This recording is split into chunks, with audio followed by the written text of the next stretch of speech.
The following talk was given at Mile High Church in Lakewood, Colorado.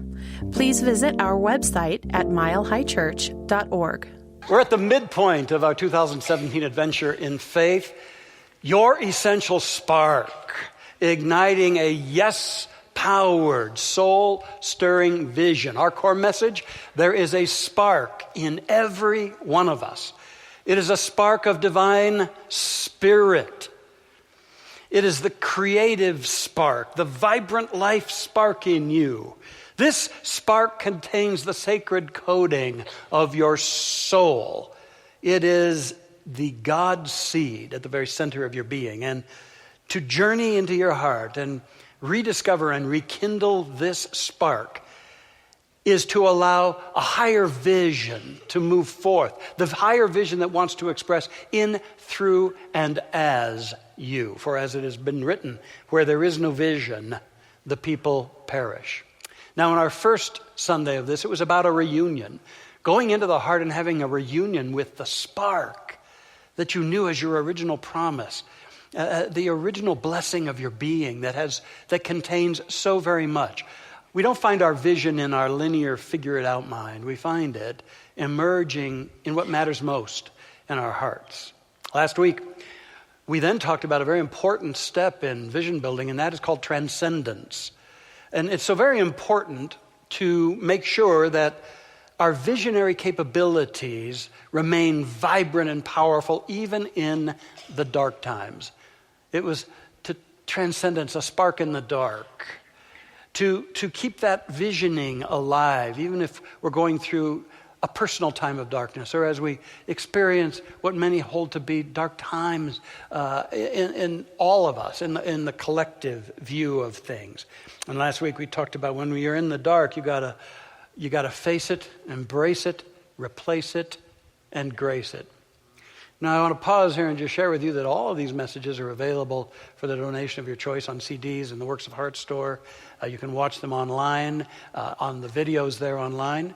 And we'll probably be doing a cassette, or not a cassette, where did that come from? You ever remember those? Yeah. We'll put together a CD package. I think we'll wait toward the end of the series, though, to put that together. What do you think? Think that'd be a good idea? Yeah, okay. That's what we're going to do. So today, our topic is combustion, igniting a white-hot vision. The late, great Joseph Campbell declared, "The privilege of a lifetime is being who you are." The privilege of a lifetime is being who you are.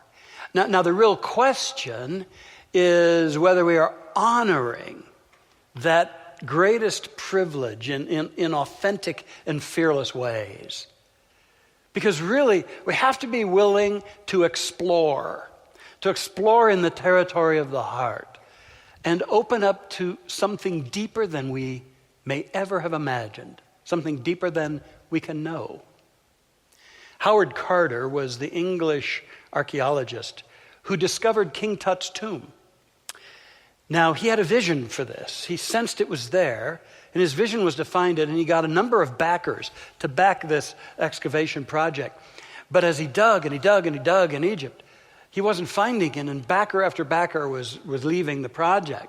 And in fact, his final backer called him and said he was pulling out of the project, but that he would fund it to the end of that week. Well, so they kept digging, and near the end of that week, they found it. They found the entrance into King Tut's tomb. And it's written that Howard Carter looked through a little opening in the tomb. And then he sealed the entrance. And he rushed into the village to a telegrapher there. And he telegraphed to that last backer the great news: he'd found the tomb. And as he finished that message, the telegrapher said, "Well, what did you see?" Oh, and I love what he said. He was almost in a trance state.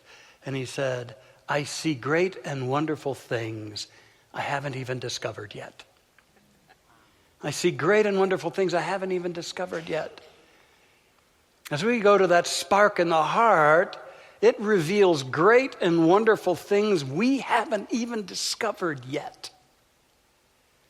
And yet the key to revealing those things is to commit to a vision-led life. a vision-driven life, a vision-inspired life. Now, as we really do that, and I pray that that's something you're really exploring during this series, as we explore a vision-driven life, it really brings us to some pretty deep self-assessment. It calls us to confront our holding back, our tentativeness, our vagueness about what we're about. To look at the ways that we buy in to limitations, excuses, self-judgments, the ways we agree with struggle and obstacles on our path.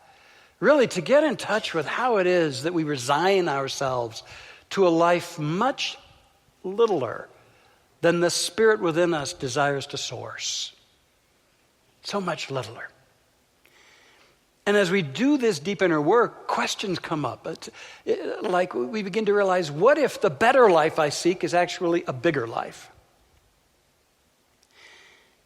And what if all that I yearn for my life, is seated in a vision that is simply waiting for my permission, waiting for my yes?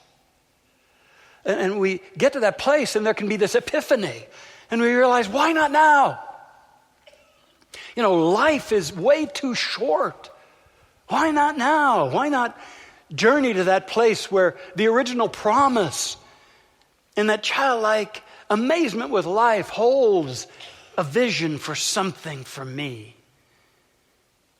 Why not explore and give in to the magic that is there for me? I love that Jack London, he articulates this. I would rather be ashes than dust. I would rather that my spark should burn out in a brilliant blaze than it should be stifled by dry rot.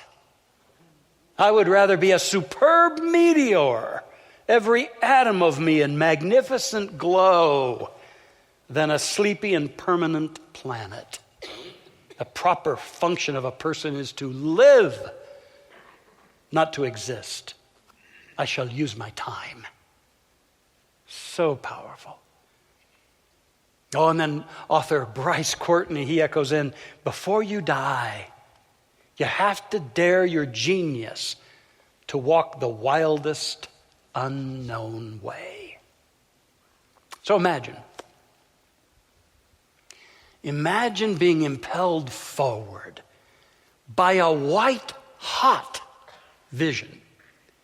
Now, not a lukewarm longing. That's what most people have going on in their life. Lukewarm longings. Imagine being impelled forward by a white-hot vision. A supercharged, soul-sourced, heart-stirring vision. That spark in your heart ablaze. Imagine it. And what it would be like to walk in your days with that going on. What that requires is what I'm calling radical availability. Radical availability. Isaiah was perhaps the greatest of the prophets to the children of Israel.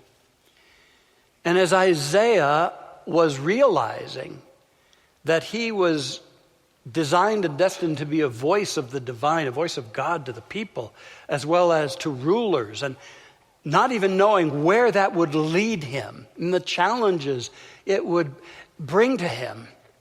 Still, as he sensed that calling, he simply declared, "Here I am, Lord, send me. Here I am, send me." And that's radical availability. And that's what allows the vision within us to begin to be fanned into a flame, and then more and more into a blaze of something just impels you forward and attracts to you and guides you. No one of us knows the entire journey of our lives. But when we've got a sense of vision, then we know that all the chapters and the stops along the way of the journey of our lives will be perfect. And in ways we know not of, will align to a greater vision unfolding by means of us. A white-hot vision. Well, I want to pause here at this point and ask a wonderful, wonderful friend and contributor here to Mile High Church to come on up here. He has served these past nearly 5 years as our executive director. You may have seen him on Channel 9 during his day. I bring to you Greg Moss. Good morning. Oh, you want me on this side? Yeah, have a seat. I don't know, following Isaiah, that's kind of a tough call. Greg, many know that you are moving to a new position. What in the world is this frivolous thing you're going to go do? Medical marijuana, Roger. Oh. I have been called to help lead an organization up in my community in northern Colorado, the Metro North Chamber of Commerce, as their president and CEO. Okay. All right. We'll let you. Greg, you know, you're an amazing being, and I just, first of all, want to thank you, and I know I echo sentiments of the ministers and the staff who adore you. For these almost 5 years, you've brought such vitality and vigorousness. Helped me out so much, helped our ministerial team, helped all of us, and really vaulted us forward in such ways. So, though we feel abandoned, we still know that we're enormously appreciative. Oh, well, thank you. Of everything you've done. Well, it's this is not the end of the journey. I mean, people, as Monty Python said, I'm not dead yet. But I will be here on Sundays, as long as you'll continue to have me here on Sundays. Oh, yeah. And it's just been an honor to walk the journey to get to this point. And it is not me. I mean, it's these two beautiful beings back here. It's you. It's this entire community. What an amazing group of people. It is. So thank you all. And let's keep on walking. Or shall we say run? Let's run. Yeah, let's get up and run. You know, you've got to have the seed of vision in your life, because you didn't train for a lot of what has gone on, and yet you gave yourself to something that has sent you forward. Tell me what you think that is. Well, there's a pattern, and my wife is not here right now, and many people who meet my wife for the first time who've had a chance to work with me call her Saint Britta.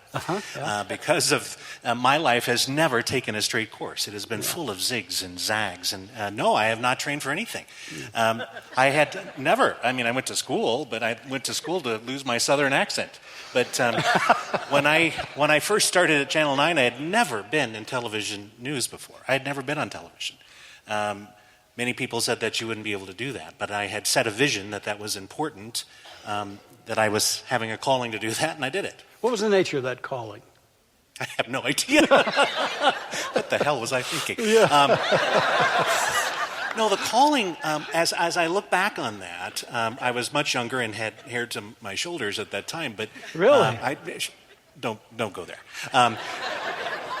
It was a calling to be able to connect with people and to tell stories and to energize a community. And so at that, really from then and even prior to then, there's been three things that have always driven me. It's community, it's connection, and it's collaboration. Oh, yeah. And those are just at the center of my core. Well, you've brought that to us. And then I know that you felt like your time at 9 was done. And the industry was changing enormously. And then we went to lunch and all sorts of I took him to Elway's. And and by the way, I got stuck with the tab. But that's another story. He's a good minister. No, 5 years before I left 9 News, I sat down with the management team there and said, this is my last contract. I am going to leave. And have you ever given 5 years notice? That's the stupidest thing ever. But but I just needed to be authentic and be in alignment and just say, listen, this has been a wonderful thing, but I know I'm going to be open to something. And when it comes, it will come. And it came at that lunch.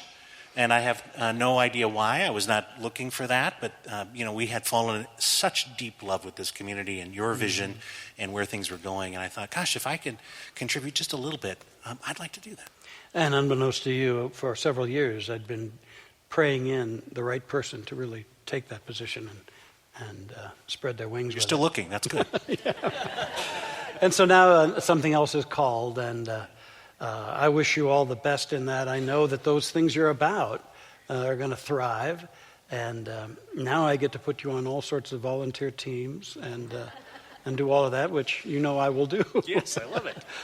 Well, thank you, Greg. Thank you. I love you. I am deeply, deeply grateful. And you may all not know the effect he's had here at Mile High, but it's been enormous. So he will be standing with Erica and me out there in the greeting line for you to lavish with your love and praise. And just get the sense of the vision that keeps working its way through this wonderful being. Yes. Greg and Moss. thank you all. Love and blessings. Greg Moss. Thank you, brother. I love you too, Greg. Thanks.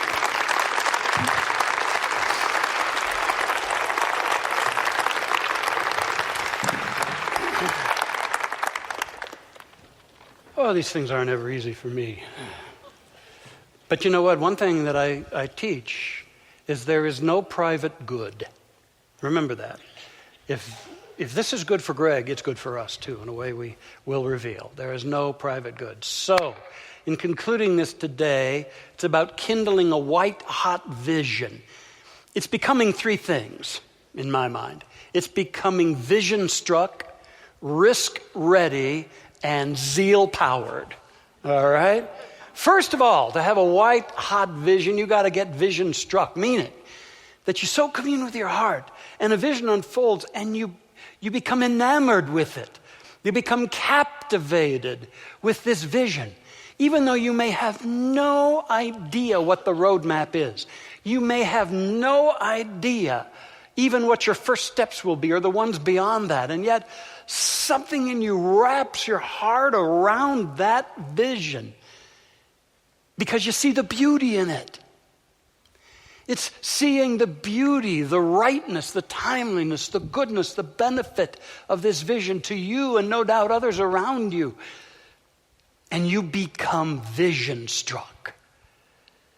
Now maybe it's a vision for greater peace in the world, a vision for being a place of love in the world, a vision for healthy living. Well, it doesn't matter what the vision is. And it doesn't mean that you're going to do gigantic things that make the newsprint. What it means, though, is you're about something authentically right to you. Maybe it's that in your love you decide to organize the planning of a community garden. Maybe you choose to become a grandparent figure to a child that doesn't have one. Maybe you go forward and really dive into ecological support to give back to this planet that has sustained every one of us. Maybe you do get involved in big projects for nonviolence or peace or social justice if it moves in your heart and it's real and you're struck by it. Or maybe it's you give your art to the world, finally. You take that project off a back burner that's been haunting you for so long and you say, yes, maybe you write that book. Your vision struck. You can't not when you get to this place, when that vision is so white hot.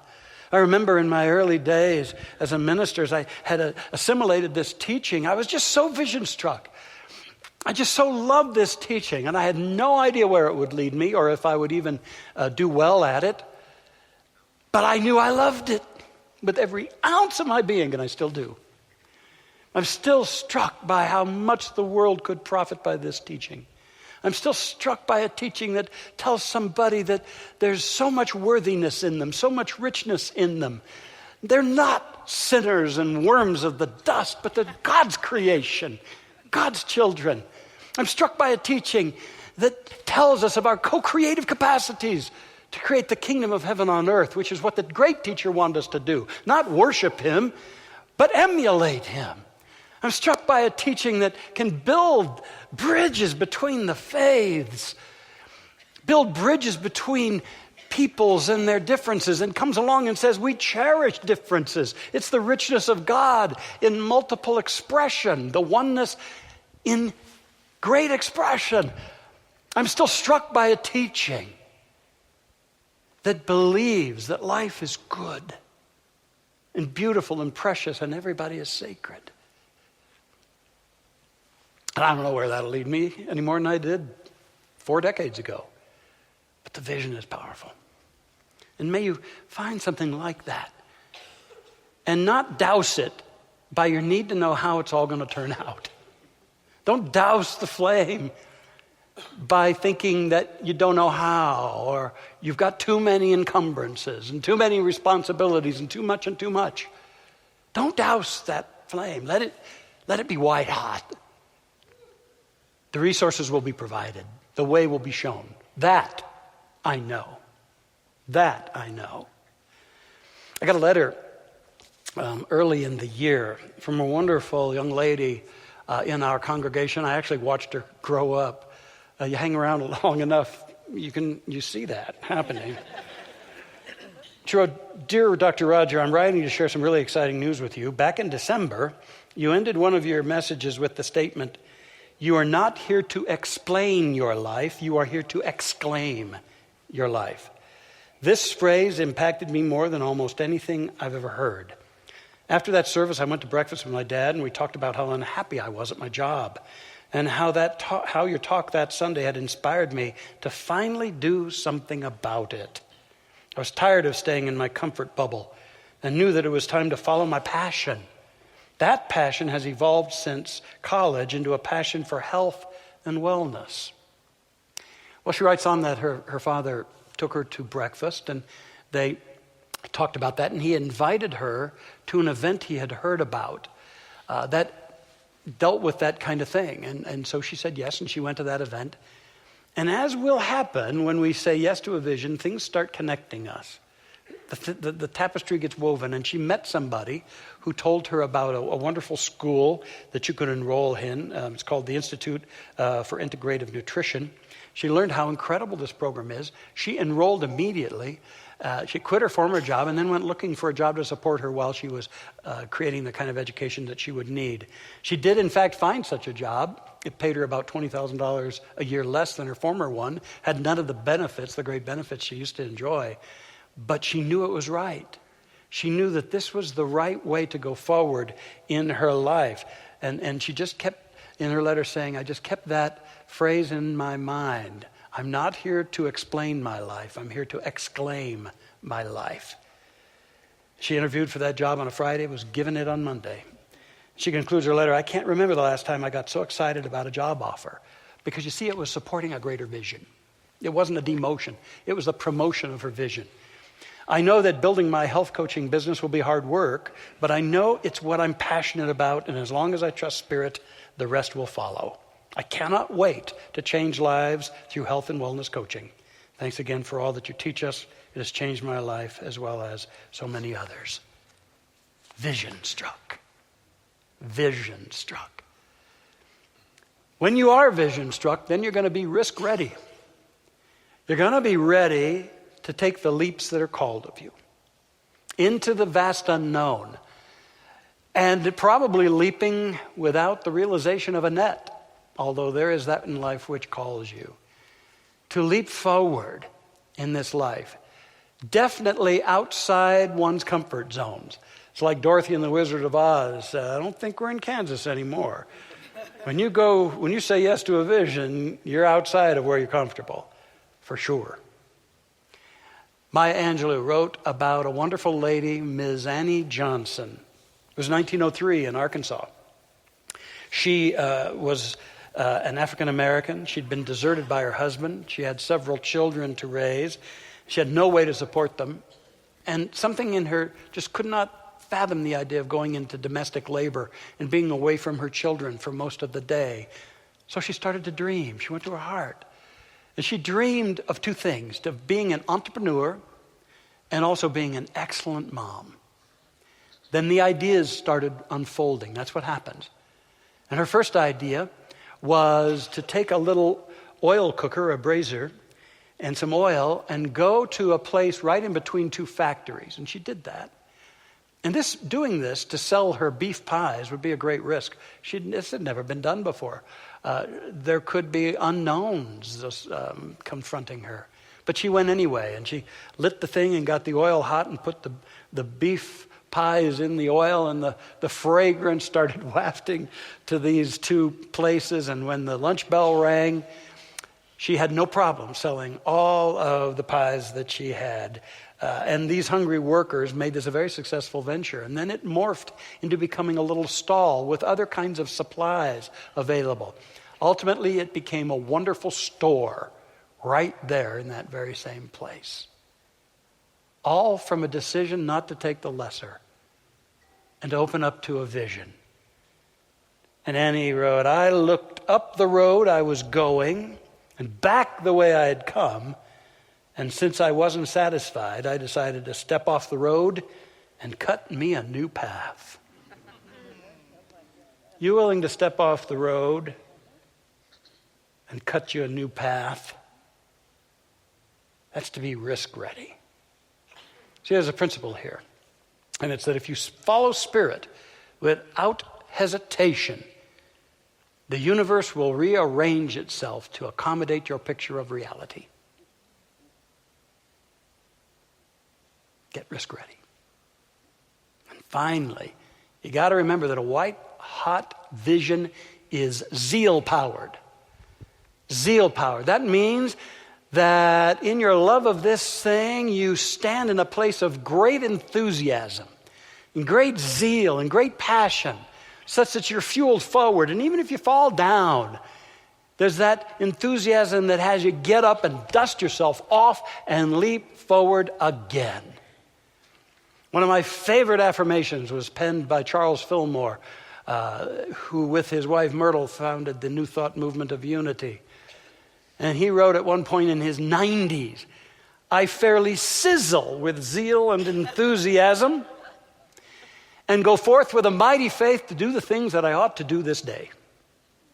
Isn't that beautiful? I want you leaving here fairly sizzling with enthusiasm and zeal so that you can go forth to do the things that you ought to be done by you this day. You ready to sizzle? Yes. Yeah. It's kind of like the great missionary, Robert Livingston. He had such a vision for bringing healing to the suffering in Africa and building up the societies there. So he was making a presentation for funds to his home board. And as boards will do, they sat there and listened and said, well, that's really wonderful. That's a wonderful vision, and we commend you for even having it. But of course, it's impossible. And Livingston jumped up and he said, impossible? Is that all? Well, then in God's name, let's do it. And that's the spirit of a white-hot vision. In God's name, in the name of that spiritual spark in you, to go forth, vision-struck, risk-ready, zeal-powered, into an unknown abundance for you and a beauty for you. You know, gang, you came here for that. You came here not just to crawl through this life, but to discover something within and let it have its way. And I know that whatever that is for you, it'll be perfect. I'm inviting you to be perfectly, eminently, and gloriously you. You. Let's affirm this together. Toss those up there on the screen there, gang. I am vision-struck, risk-ready, and zeal-powered. Together. I am vision-struck, risk-ready, and zeal-powered.